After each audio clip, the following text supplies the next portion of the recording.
অনেক ইয়া, অনেক শক্ত এটা।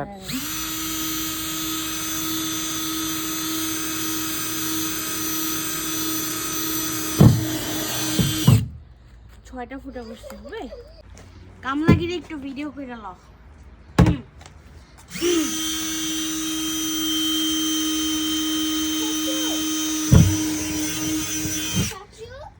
ইয়েস। তো সবার কোশ্চেন ছিল আমি বাকেট কিভাবে করি। প্রথমে এরকম একটা বাকেট নেই শক্তপোক্ত, এই যে, এন্ড এটা ফুটা করার দায়িত্ব অবশ্যই বাড়ির যে কোনো সদস্যের, ডাজন্ট ম্যাটার। তারপরে এই ছাল ছোবড়া দেখা, এই ছাল ছোবড়াগুলো আসলে কালেক্ট করা, কোথা থেকে কালেক্ট করছি বলা যাবে না। বস্তা দেখা, বস্তাটা শো কর। এরকম করে ছাল ছোবড়া কালেক্ট করছি, এগুলো সব ফ্রুটস ছাল ছোবড়া। এটা আমি লেয়ার করি আসলে, এরকম কার্ডবোর্ডের বস্তা টুকরা করে দেই, তারপরে এটা দেই। তো এইখানে কার্ডবোর্ড দেওয়ার উদ্দেশ্য হচ্ছে এক্সট্রা পানি হোল্ড করবে না, কিন্তু এই ভেজিটেবলস তারপরে ইয়ার যে পানিটা ধীরে ধীরে যেটা গাছে লাগবে বা মাটিতে থাকবে, এটা খুব স্লোলি হয়ে নিচে যাবে। এক্সট্রা পানিটা আর কি হোল্ড করবে না, কিন্তু যতটুকু লাগবে এই কার্ডবোর্ডটা অবজার্ভ করে, এই জন্য এই কার্ডবোর্ডটা দেওয়া।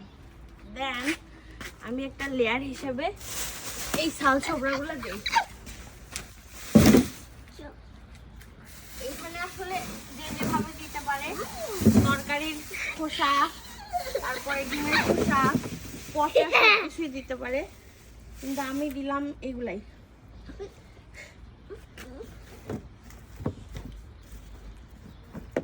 সো আমেরিকাতে বাসার সামনে বা পিছনের যে অংশটা থাকে ঘাস কাটার পরে, এগুলা ঘাস এক্সট্রা হয়, এগুলো জমায় রাখলেই হয় বা সাথে সাথে টবে দিলেও হয়।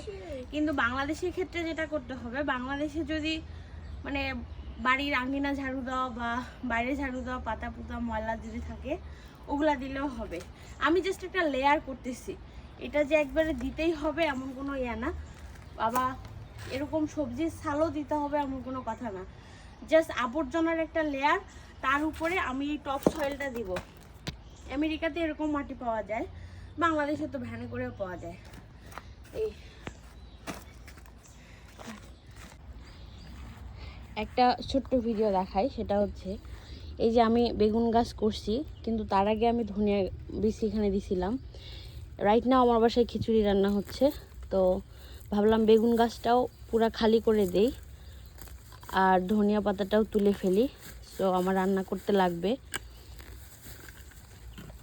এরকম আসলে ঘরে পরিত্যক্ত যাই থাক না কেন, এটা নট অনলি আমেরিকার ক্ষেত্রে, আমি আমেরিকায় থাকি সেজন্য হয়তো বা ভাবতেছি যে মাটি নাই এখানে, মাটি রেডি করা খুব কষ্ট, এই চিন্তা করি টবে করা। বাট বাংলাদেশেও এটা আসলে করা যায়, পরিত্যক্ত যে কোনো রঙের বাকেট বলেন, যে কোনো এরকম বাকেট থাকলেই জাস্ট একটু ফুটা করে নিয়ে তারপরে এরকম সুন্দর সবজি করে খাওয়া যায় আর কি।